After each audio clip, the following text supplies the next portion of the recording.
Je suis un des cofondateurs donc, des épiceries Nous Anti-Gaspi et ça fait 2 ans que je travaille sur le développement de ce réseau de magasins qui a pour vocation de réduire le gaspillage alimentaire. J'ai un parcours relativement classique au niveau scolaire et après, depuis quelques années, j'ai souhaité m'engager professionnellement dans le développement durable. Aujourd'hui en France, on a 10 millions de tonnes de nourriture qui sont gaspillées tous les ans. Et donc, il y a encore beaucoup de choses à faire pour réduire ce problème. Donc nous, Anti-Gaspi, ce sont des magasins qui font la taille de petits supermarchés et qui rachètent aux producteurs et aux fabricants de l'alimentaire tous les produits un peu hors normes qui sortent des standards de la grande distribution, mais qui restent parfaitement consommables. L'idée en rachetant ces produits-là aux producteurs et aux fabricants, c'est à la fois de leur proposer une rémunération économique qui soit intéressante pour ces produits et en plus d'éviter le gaspillage puisque si nous on ne les achète pas, les distributeurs classiques ne vont pas le faire. Aujourd'hui, on n'a pas de partenariat avec les enseignes de la grande distribution. Les partenaires vraiment de notre projet, ce sont avant tout les producteurs, les fabricants et puis dans une moindre mesure les grossistes et les transporteurs.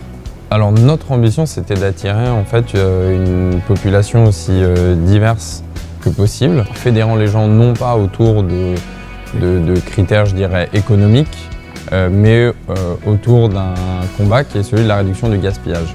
Donc on a à la fois des gens qui sont intéressés en priorité par la démarche écologique du projet, mais on a aussi des personnes qui viennent parce que ils ont accès à une offre alimentaire qui est de qualité, qui est intéressante et à des prix aussi un petit peu moins élevés que ce qu'on va trouver en grande distribution. Donc vous allez avoir un rayon fruits et légumes, vous allez avoir un petit rayon vrac avec des produits secs, sucrés ou salés, essentiellement des produits apéritifs ou des céréales pour le petit déjeuner. Vous allez avoir des produits frais, donc avec des yaourts, du fromage, de la viande, du poisson, des plats préparés. Et puis après, vous avez des rayons d'épicerie avec des produits sucrés aussi, du salé, donc des conserves, des féculents, riz, pâtes, etc. Et on a même un petit rayon surgelé, donc comme quoi vraiment le gaspillage touche tous les produits alimentaires. L'obstacle principal se situe au niveau des approvisionnements. Il faut être hyper réactif, il faut faire preuve de beaucoup de souplesse pour pouvoir les acheter et les revendre à temps dans le magasin en évitant qu'ils soient perdus dans la logistique, etc. En fait, ça passe essentiellement par de la communication et on a plusieurs canaux de communication. On a une page Facebook pour chaque magasin qui permet d'informer les clients sur la vie du magasin et les arrivages de produits, donc de les renseigner et de faire passer des messages. Et ensuite, en magasin, on a de la communication en direct. Et puis par ailleurs, il y a tout un tas d'affichettes qui renseignent les clients sur l'origine des produits et donc cette transparence les rassure énormément et les met en confiance finalement dans cet acte d'achat. Il y a une raison qui est assez fréquente qui est un problème de date. Non pas de limite de consommation mais d'utilisation optimale.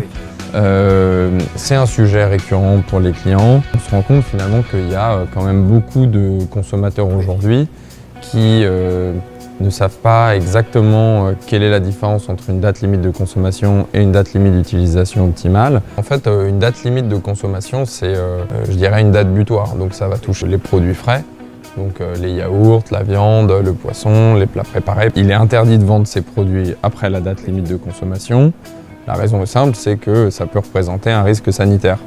En revanche, on va trouver sur les produits secs, donc les conserves, les céréales pour le petit déjeuner, les biscuits, une date limite d'utilisation optimale qui, elle, finalement, est un conseil à la consommation. La loi n'interdit absolument pas de vendre des produits après leur date limite d'utilisation optimale parce que consommer ces produits après la date limite d'utilisation optimale ne représente pas un risque sanitaire pour les consommateurs. On a essayé d'avoir un aménagement des magasins qui soit quand même assez qualitatif, dans lequel les gens vont vraiment se sentir à l'aise, qui va être valorisant pour les produits, l'image de marque de nos fournisseurs et redonner un peu ces lettres de noblesse à ces produits qui étaient écartés par les distributeurs pour de petits défauts. Il y a un certain nombre d'aménagements qui sont faits avec des matériaux issus du réemploi ou du recyclage. En fait, notre objectif, c'est d'ouvrir en Bretagne et dans le Grand Ouest, dizaines de magasins sur les 2-3 prochaines années.